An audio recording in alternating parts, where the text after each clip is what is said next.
في النسخة الحالية من كأس إفريقيا في كوت ديفوار، تبدو الخريطة الكروية للقارة السمراء مختلفة تماماً. تميزت البطولة بمفاجآت كبيرة، حيث خرجت العديد من المنتخبات التي كانت في الجزء البعيد من الترشيحات للمنافسة على اللقب.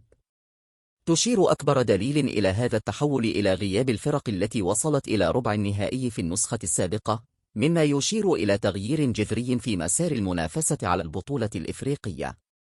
تستمر النسخة الحالية في كوت ديفوار في تقديم المفاجآت، حيث استمرت في دور 16 فرق مرموقة مثل السنغال ومصر والكاميرون وبوركينا فاسو، وجميعها ودعت البطولة مبكرا.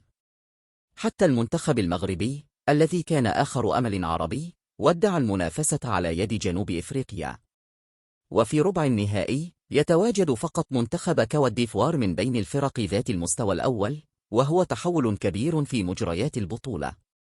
تأهلت 3 منتخبات من المستوى الثاني و3 من المستوى الثالث، بينما تأهل منتخب وحيد من المستوى الرابع.